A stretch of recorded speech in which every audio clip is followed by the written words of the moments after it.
Welcome back to my channel IGNOU Academy. IGNOU Academy में फिर से आपका स्वागत है। तो जैसा कि हम लोग कवर अप कर रहे हैं BGC 132 ब्लॉक 1 यूनिट 4, उसका थर्ड पार्ट कवर अप करेंगे। इससे पहले हम लोगों ने बाउल के बारे में देखा था। आज हम लोग बाउल गान, एक गान यहाँ पे दिया गया है ट्रांसलेटेड बाय रविंद्रनाथ टैगोर जी, ठीक है, उन्हीं का देख लेंगे। पहले तो इसको पढ़ लीजिए, लाइन टू लाइन आपको याद होना चाहिए, क्योंकि यहाँ से एक मतलब लाइन दे सकते हैं आपको, ठीक है। यहाँ से it's reference RTC reference to context दे देगा। आरटीसी क्वेश्चंस बोलते हैं इसको, रेफरेंस टू कॉन्टेक्स्ट, ठीक है। तो ऐसे उठा के दे सकते हैं, या कोई भी लाइन यहाँ पे दे देगा। तो लाइन आपको पढ़ना है। आप देखिए लाइन पढ़ लीजिए, इसके बाद जो एनालिसिस है मैं आपको समरी बता देता हूँ। I am the boat, you are the sea and also the boatman, ठीक है।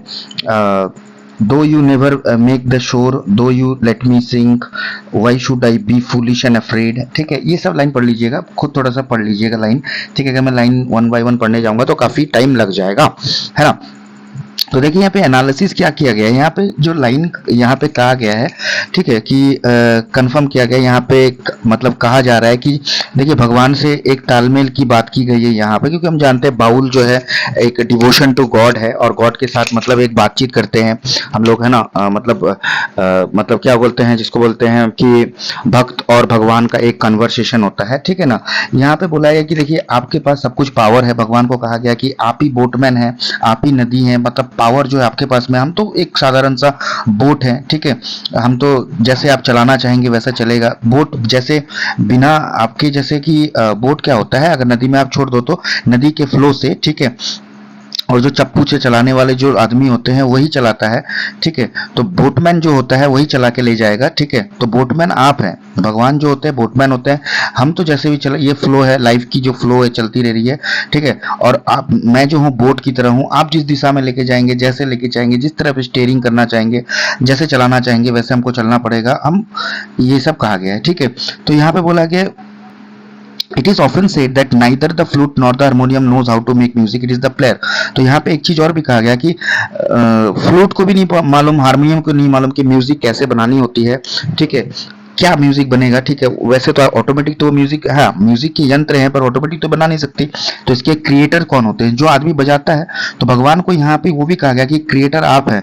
जैसे बिना की फ्लूट और हारमोनियम सिर्फ म्यूजिक नहीं बनाते, जो कि प्लेयर है वो प्ले करता है इंस्ट्रूमेंट को, सेम टू सेम भगवान भी हमारे लाइफ को चलाते हैं। So is the boat passive and rooted to its anchor position till boatman paddles it through the water. जब तक बोटमैन, जब तक उसको लाइफ को आप, मतलब भगवान को कहा गया कि जब तक भगवान आपके लाइफ को चलाते नहीं है तब तक आप कुछ नहीं कर सकते। आप जैसे भगवान जो है ना आपके लाइफ को चलाएंगे, ठीक है, फ्लो ऑफ लाइफ में। तो सी को क्या गया, used as the metaphor of for the flow of life. तो जैसे मैंने कहा आपको, लाइफ को बताया गया यहाँ पे। तो बोटमैन को गॉड कहा गया कि जो कि हमारे लाइफ को स्टीयर कर रहे हैं, मतलब स्टीयरिंग जैसे घुमा रहे हैं अपने हिसाब से, ठीक है। तो वही सबसे मेन चीज है, ठीक है। हमारे पास कोई पावर नहीं है, उनके ग्रेस के, मतलब उनकी भक्ति या फिर उनकी मतलब जो ब्लेसिंग्स के अलावा हमारे पास में हम कुछ नहीं है, ठीक है। नेक्स्ट लाइन में कहा गया कि ना तो मैं फुलिश हूं ना मैं डरपोक हूं, ठीक है। ये लाइन देख लीजिएगा, फुलिश एंड अफ्रेड। कुछ कुछ देखिए, जो भी लाइन लिखने वाले हैं कुछ लाइन के इंपॉर्टेंट पॉइंट देख लीजिएगा। अगर वैसा लाइन आ जाता तो उसी चीज को लिख देना है, ठीक है। एक रिटोरिकल क्वेश्चन है कि लाइफ हमेशा क्या है कि हमको डरना नहीं चाहिए, हमको कभी भी अफ्रेड नहीं होना चाहिए, क्योंकि लाइफ जो है ना, लाइफ जो है हमारी फॉरवर्ड मूवमेंट में चलती है हमेशा, कभी भी हम पास में नहीं जा सकते। जब बोट्समैन है ना अपने शोर को, मतलब जो नदी किनारे जिस चीज को बोलते हैं उसको शोर बोलते हैं, जहां से नावें छूटती हैं, हाँ, वापिस, once the boat leaves the shore it does not return even it sinks in the sea। जब एक बार छूट जाती है तो कभी रिटर्न नहीं आएगी, मतलब जब तक ला नहीं सकते हैं। तो वही कहा गया है। So are we forever on the move from birth to death. तो हम वापिस नहीं आ सकते। एक बार बर्थ से लेके डेथ की तरफ जाएंगे तो डेथ से लेके बर्थ की तरफ वापिस नहीं आ सकते। तो ये चीजों को, इस चीज को कहा गया है, ठीक है। बट हमको ये भी कहा गया कि जो बोटमैन है, जो भगवान है, हमें सही तरह से गाइड करेंगे बर्थ से लेकर डेथ तक, वही हैं जो भी हैं। तो हमें मिसरीड नहीं करेंगे या फिर मिस गाइड नहीं करेंगे। तो हमको डरने की कोई जरूरत नहीं है, जैसे भगवान चलाना चाहते हैं उस हिसाब से वो चलाएंगे, ठीक है। तो यही सब कहा गया है, ठीक है। हाँ, उसके बाद में देखो यहाँ पे एक और लाइन हम देख सकते हैं। यहाँ पे क्या कहा गया है कि जो मेन चीज क्या है, हेवन है। हेवन जो है मतलब बताइए, हेल और हेवन, ठीक है। तो हेवन जो है प्लेस ऑफ शेल्टर है, सेफ्टी है, जहां पे भगवान हमको अच्छे से रखते हैं, ठीक है। तो यहाँ पे कहा गया कि जो कि है भगवान सबसे मेन चीज है, वही है सब कुछ, ठीक है।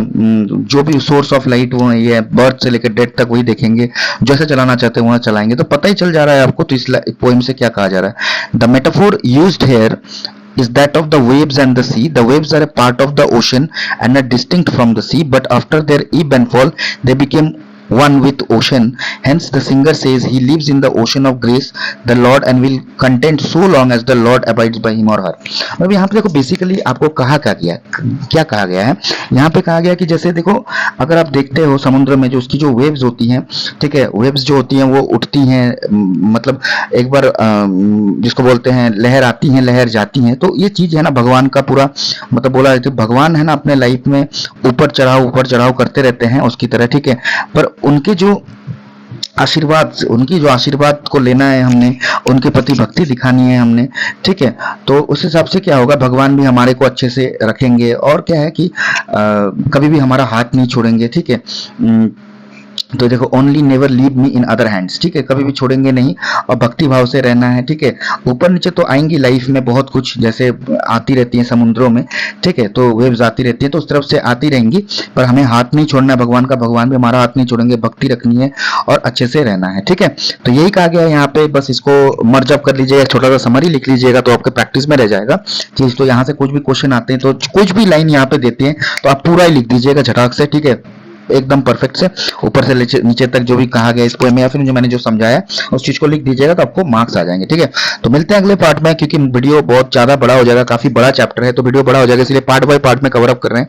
तो अगर आप नए हैं चैनल में, प्लीज सब्सक्राइब कर दीजिएगा। जो भी यूनिक व्यूअर्स हैं, जो भी आते हैं नए हैं आप चैनल में आ रहे हैं, तो कम से कम जाने से पहले एक सब्सक्राइब बटन जरूर प्रेस कर दीजिएगा यार, इससे मोटिवेशन जरूर मिलती है। और कमेंट जरूर कीजिए, शेयर कीजिए अपने दोस्तों के साथ। Thank you. अगले पार्ट में हम लोग अक्का महादेवी के बारे में पढ़ेंगे, फिर मीराबाई के बारे में पढ़ेंगे, उसके साथ हम चैप्टर कवर अप करेंगे, ठीक है। तो वीडियो ज्यादा बड़ा नहीं हो जाए इसलिए छोटा सा ही बना रहा हूँ, ठीक है। इतना टाइम तो दे सकते हैं यार आप लोग, बाकी रील्स वगैरह देखते हैं तो कुछ टाइम इसमें दे दीजिए, आपका फ्यूचर अच्छे से सेटअप हो जाएगा। और जो मैं पढ़ा रहा हूँ बस उसको ध्यान दीजिए, कुछ नोट्स बना लीजिए, जो भी अब मैं पढ़ा रहा हूँ उस चीज को नोट्स लिख लीजिए, मतलब जो भी आपने सुना है उस चीज का नोट कर लीजिए, जो भी आपने सुना है उस चीज का नोट कर लीजिए। तो इसमें क्या होगा पता है कि जो भी क्वेश्चन रिलेटेड लगेगा आपको, आप इग्नो में लिख दीजिएगा, नंबर आपके फुल 70 to 80% आपको ने कोई नहीं रोकना है आपने, ठीक है। नॉर्मली भी अगर पढ़ते हैं आप तो, ठीक है। सॉरी, एक मिनट, ठीक है। तो इसी के साथ हम वीडियो खत्म कर रहे हैं। अगले दिन हम अक्का महादेवी के बारे में देखेंगे, ठीक है। तो थैंक यू, जय हिंद, टेक केयर।